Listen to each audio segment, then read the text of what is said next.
Baiklah, Assalamualaikum warahmatullahi wabarakatuh. Perkenalkan, nama saya Silvi Anggraini, NPM 19 113311006. Saya dari Universitas Bung Hatta. Baiklah, di sini saya akan menjelaskan 4 hal, yaitu yang pertama konsolidasi sistem demokrasi, yang kedua rekrutmen kepemimpinan nasional, yang ketiga azas-azas pemilu, dan yang keempat peran partai politik. Baiklah, langsung saja ke penjelasan yang pertama, yaitu konsolidasi sistem demokrasi. Check it out. Pengertian konsolidasi demokrasi itu ada dua, secara etimologi dan terminologi. Konsolidasi merupakan serapan dari kata consolidation. Dalam Longman Dictionary of American English dijelaskan bahwa kata consolidation merupakan kata benda noun dan kata kerja verb consolidate, yang artinya membuat sesuatu lebih kuat dan dapat dipercaya. Maka, consolidation dapat diartikan penguatan dan pematangan untuk membuat sesuatu lebih efektif. Oleh karena itu, kata konsolidasi lantas dipilih oleh ilmuwan politik untuk menjadi penanda dari proses penguatan dan pematangan demokrasi. Sedangkan secara terminologi, sebagaimana dijelaskan dalam International Encyclopedia of Political Change 2011, konsolidasi demokrasi adalah proses penegasan atau yang kita sebut dengan the process of defining, dan pengukuhan atau yang kita sebut dengan firmly establishing karakter-karakter esensi demokrasi. Penegasan ini dilakukan baik dalam tatanan struktural maupun norma yang berimplikasi pada penguatan sistem pemerintahan. Dengan kata lain, terjadi penguatan praktek, penerapan karakter-karakter dasar demokrasi baik ke dalam ranah konstitusi kelembagaan, prosedur maupun sikap dan rutinitas kehidupan, khususnya dalam ranah politik. Di waktu yang sama, struktur dan regulasi bagi penyelesaian konflik dan perasingan kepentingan disetujui oleh semua pihak. Menurut Larry Diamond dalam bukunya Developing Democracy Toward Consolidation 2003, di mana konsolidasi demokrasi diartikan sebagai proses pencapaian legitimasi yang luas dan kuat. Dengan demikian, semua aktor politik, baik tingkat elit maupun massa, percaya bahwa rezim demokrasi adalah yang paling benar dan tepat bagi masyarakat mereka. Demokrasi dianggap lebih baik daripada sistem alternatif lainnya. Para pemain politik lantas menghormati demokrasi, baik berupa hukum-hukum, prosedur-prosedur, dan institusi-institusi yang ditetapkan sebagai satu-satunya kerangka kerja yang layak untuk mengatur masyarakat dan memajukan kepentingan mereka sendiri, atau yang kita sebut dengan the only game in town. Jadi, konsolidasi merupakan proses pematangan demokrasi, baik dari sisi norma ataupun perilaku. Perbaikan keduanya sama-sama terjadi di warga masyarakat, baik dalam level elit, organisasi, ataupun massa. Nah, selanjutnya ada indikator konsolidasi demokrasi di 3 level. Apa aja ya di 3 level tuh? Ada 3 loh. Yang pertama elit, yang kedua organisasi, yang ketiga massa. Penjelasannya, yang pertama itu elit. Di dalam elit ada norma dan kepercayaan serta perilaku. Di dalam norma dan kepercayaan, kebanyakan pemimpin yang signifikan dari organisasi-organisasi opini, kultur, bisnis, dan sosial percaya pada legitimasi demokrasi. Semua pemimpin utama pemerintahan dan partai-partai yang disignifikan secara politik percaya bahwa demokrasi adalah bentuk pemerintahan terbaik dan bahwa aturan-aturan dan lembaga-lembaga dari sistem konstitusional tersebut layak mendapat dukungan. Keyakinan-keyakinan ini terwujud dalam retorika publik, ideologi, tulisan-tulisan, dan gerak-gerik simbiolis mereka. Selanjutnya perilaku. Para pemimpin pemerintahan, lembaga negara, partai politik, dan kelompok-kelompok kepentingan yang signifikan saling menghargai hak satu sama lain untuk bersaing merebutkan kekuasaan secara damai, menjauhkan diri dari kekerasan, dan mematuhi hukum, konstitusi, dan norma-norma perilaku politik yang diterima secara bersama.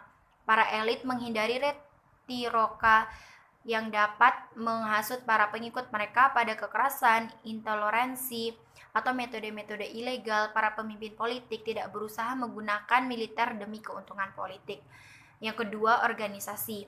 Semua partai, kelompok kepentingan, dan gerakan sosial yang signifikan secara politik mendukung, atau yang kita sebut minimal tidak menolak, legitimasi demokrasi, aturan-aturan dan lembaga-lembaga konstitusional spesifik negara tersebut dalam anggaran dasar, tulisan-tulisan, dan deklarasi-deklarasi mereka. Tak ada partai, kelompok, kepentingan, gerakan, atau lembaga yang signifikan secara politik yang berusaha menggulingkan demokrasi atau menggunakan kekerasan, kecurangan, atau metode-metode inkonstitusional atau arti demokrasi lainnya sebagai taktik yang disengaja dalam mengejar kekuasaan atau sasaran-sasaran politik lain.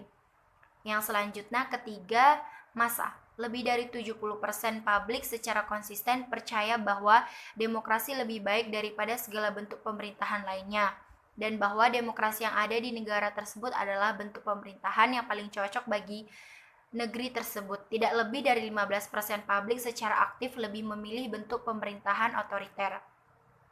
Tak ada gerakan, partai, atau organisasi anti-demokrasi yang mendapatkan pengikut massa yang signifikan, dan warga negara biasa tidak secara rutin menggunakan kekerasan, kecurangan, atau metode-metode ilegal dan inkonstitusional lainnya untuk mengekspresikan pilihan-pilihan politik mereka atau memburu kepentingan politik mereka. Dari uraian di atas dapat dipahami bahwa konsolidasi demokrasi merupakan proses lanjutan dari transisi demokrasi. Jika yang kedua fokus pada proses pergantian dari rezim non-demokrasi menuju rezim demokratis, maka yang pertama yakni konsolidasi. Fokus pada tahapan pematangan demokrasi sebagai sebuah sistem mengelola kehidupan bersama. Oleh karenanya, penguatan demokrasi ini harus terjadi di level elit, organisasi, dan level massa. Yang kedua, rekrutmen kepemimpinan nasional. Pertama, rekrutmen politik merupakan proses pengisian jabatan politik dalam sebuah negara agar sistem politik dapat memfusikan dirinya dengan sebaik-baiknya guna memberikan pelayanan dan perlindungan masyarakat. Rekrutmen politik suatu proses seleksi anggota-anggota kelompok untuk mewakili kelompoknya dalam jabatan administratif maupun politik. Menurut Gafar 1999. Kedua, rekrutmen politik merupakan seleksi dan pemilihan atau seleksi dan pengangkatan seseorang atau sekelompok orang yang melaksanakan sejumlah peranan dalam sistem politik pada umumnya dari pemerintahan pada khususnya. Fungsi rekrutmen.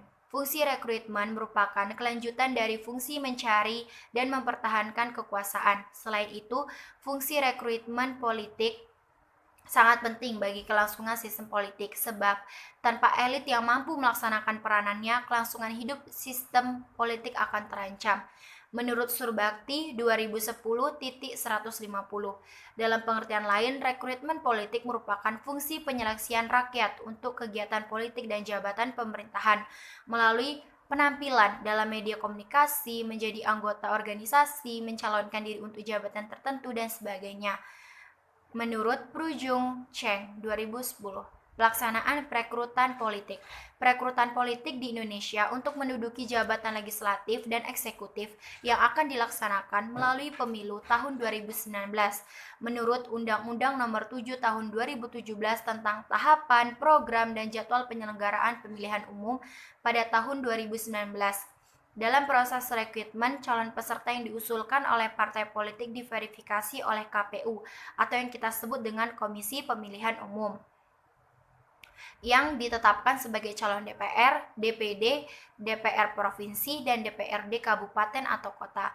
Adapun beberapa pilihan partai politik dalam proses rekrutmen politik adalah sebagai berikut. Yang pertama, partisipan, yaitu merupakan pendukung yang kuat, loyalitas tinggi terhadap partai sehingga bisa direkrut untuk menduduki jabatan strategis.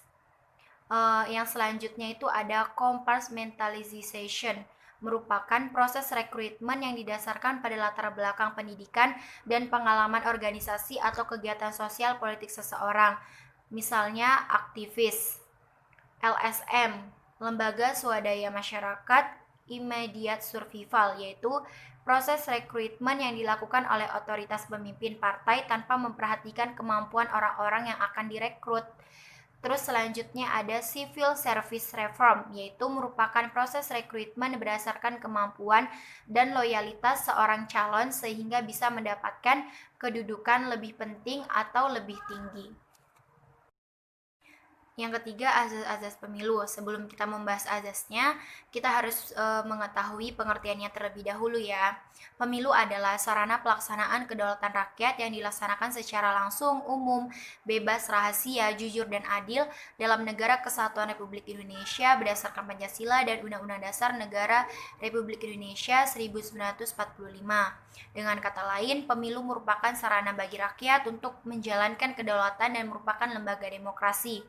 Secara teoritis, pemilu dianggap merupakan tahapan paling awal dari berbagai rangkaian kehidupan tata negara yang demokratis, sehingga pemilu merupakan motor penggerak mekanisme sistem politik Indonesia. Sampai sekarang, pemilu masih dianggap sebagai suatu peristiwa kenegaraan yang penting. Hal ini karena pemilu melibatkan seluruh rakyat secara langsung. Melalui pemilu, rakyat juga bisa menyampaikan keinginan dalam politik atau sistem kenegaraan. Pemilu sebagai wujud demokrasi dan salah satu aspek yang penting untuk dilaksanakan secara demokratis.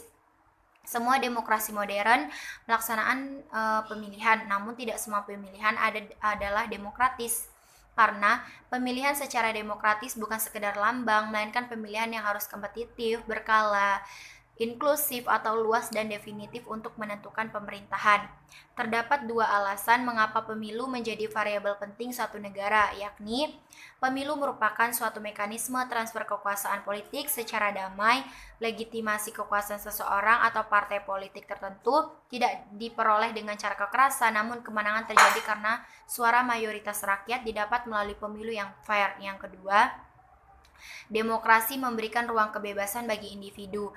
Pemilu dalam konteks ini artinya konflik yang terjadi selama proses pemilu diselesaikan melalui lembaga-lembaga demokrasi. Pemilu sebenarnya memiliki 4 fungsi utama. Apa sih 4 fungsi utama itu? Yang pertama, pembentukan legitimasi penguasaan dan pemerintahan. Yang kedua, pembentukan perwakilan politik rakyat. Yang ketiga, sirkulasi elit penguasa. Yang keempat, pendidikan politik. Azas-azas di dalam pemilu. Nah, ini yang akan kita bahas, yaitu azas-azas di dalam pemilu. Yang pertama, umum. Apa sih umum itu? Pemilu berlaku untuk semua warga negara yang memenuhi syarat. Pemilu tidak membedakan agama, suku, ras, jenis kelamin, golongan, pekerjaan, dan lain-lain. Yang kedua, langsung. Apa sih langsung tuh? Masyarakat sebagai pemilih memilih hak untuk memilih secara langsung dalam pemilihan umum sesuai keinginan sendiri tanpa perantara. Yang ketiga, bebas. Apa itu bebas?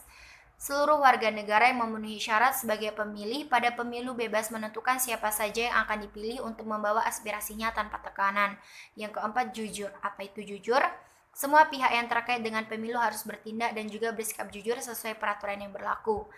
Yang kelima, adil. Apa itu adil? Pelaksanaan pemilu baik pemilih dan peserta pemilu mendapatkan perlakuan yang sama serta bebas dari kecurangan dari pihak manapun. Yang keenam, rahasia. Apa sih itu rahasia? Dalam menentukan pilihannya, pemilih dijamin kerahasiaan atas pilihannya. Pemilih memberikan suara pada surat suara dengan tidak dapat diketahui oleh orang lain kepada siapapun. Yang keempat, peran partai politik. Apa itu partai politik? Partai politik adalah organisasi politik yang menjalani ideologi tertentu atau dibentuk dengan tujuan umum. Definisi lainnya adalah kelompok yang terorganisir yang anggota-anggotanya mempunyai orientasi, nilai-nilai, dan cita-cita yang sama. Bisa juga didefinisikan perkumpulan segolongan orang-orang yang seazas, sehaluan, setujuan di bidang politik, baik yang berdasarkan partai kader atau struktur kepartaian yang dimonopoli oleh sekelompok anggota partai yang terkemuka, atau bisa juga berdasarkan partai massa, yaitu partai politik yang mengutamakan kekuatan berdasarkan keunggulan jumlah anggotanya. Tujuan kelompok ini ialah untuk memperoleh kekuasaan politik dan merebut kedudukan politik, atau biasanya dengan cara konstitusional untuk melaksanakan kebijakan-kebijakan mereka. Menurut Undang-Undang Nomor 31 Tahun 2002, partai politik yakni salah satu organisasi politik yang dibentuk oleh warga negara Republik Indonesia dengan sebuah cara sukarela atas dasar persamaan kehendak dan cita-cita untuk dapat memperjuangkan sebuah kepentingan anggota, kepentingan masyarakat, bangsa, dan negara melalui sebuah pemilu. Undang-Undang Nomor 2 Tahun 2008, partai politik adalah organisasi yang bersifat nasional dan dibentuk oleh sekelompok warga negara Indonesia secara sukarela atas dasar kesamaan kehendak dan cita-cita untuk memperjuangkan dan membela kepentingan politik anggota, masyarakat, bangsa, dan negara. serta memelihara keutuhan Negara Kesatuan Republik Indonesia berdasarkan Pancasila dan Undang-Undang Dasar Negara Republik Indonesia tahun 1945.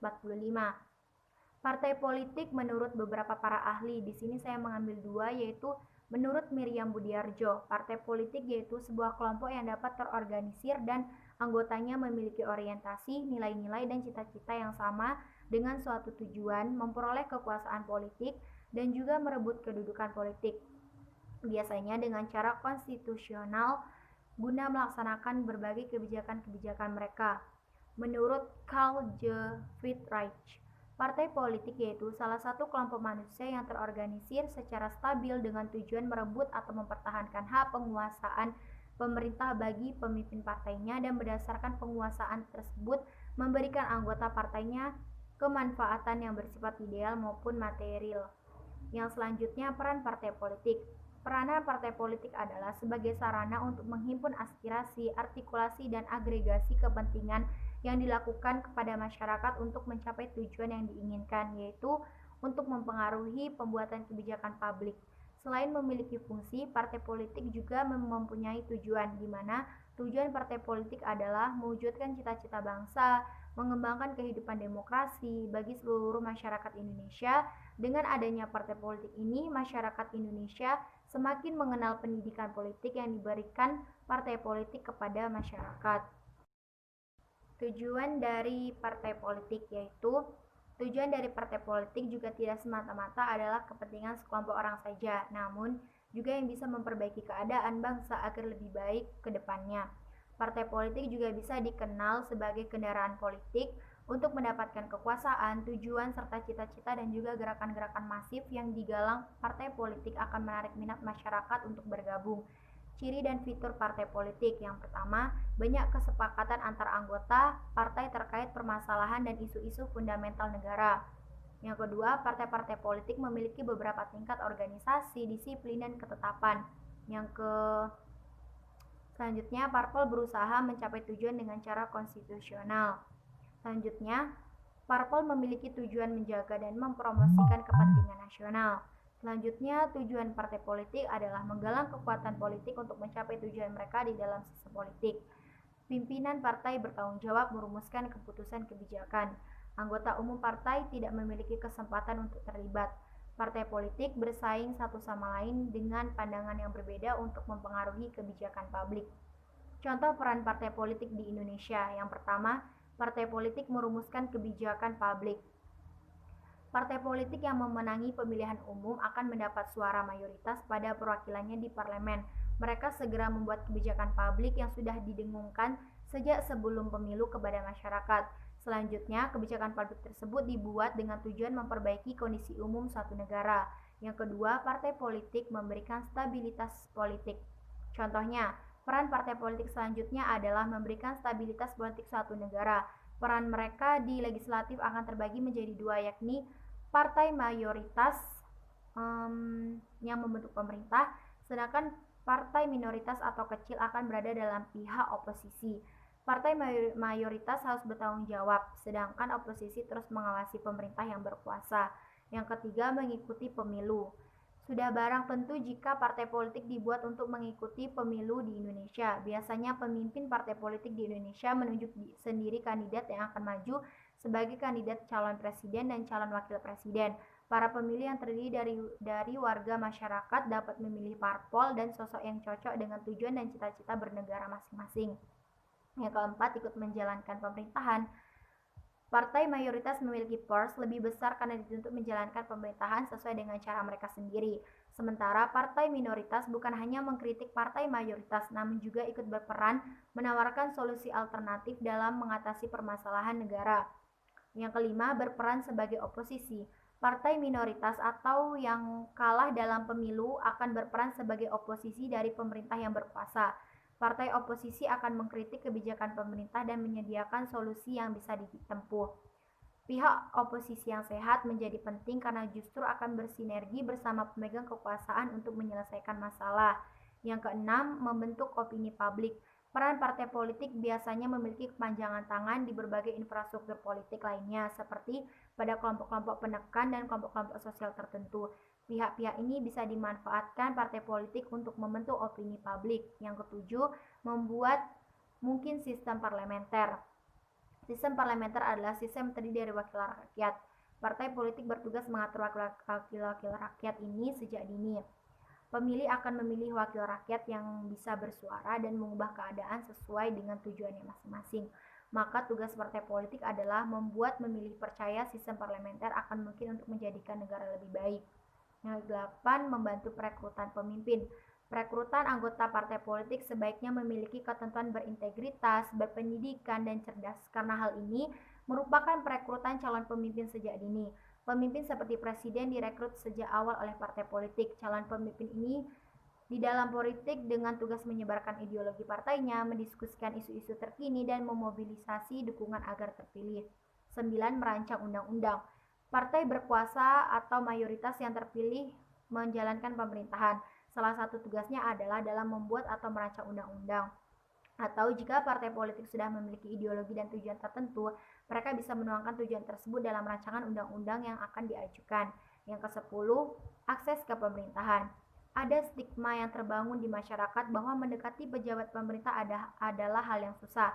Ada jarak berupa kesejahteraan dan ekonomi. Biasanya oleh karena itu, adanya partai politik memberi masyarakat harapan bahwa ada akses ke pemerintah untuk menyampaikan aspirasi. Hal ini merupakan fungsi parpol yang signifikan dalam demokrasi modern. Baiklah, itu saja yang sudah saya jelaskan mengenai 4 hal, yaitu konsolidasi sistem demokrasi, rekrutmen kepemimpinan nasional, azas-azas pemilu, dan peran partai politik. Semoga bermanfaat dengan apa yang saya jelaskan. Mohon maaf apabila ada kesalahan di dalam materi yang telah saya jelaskan. Saya akhiri, wabillahi taufiq wal hidayah. Wassalamualaikum warahmatullahi wabarakatuh.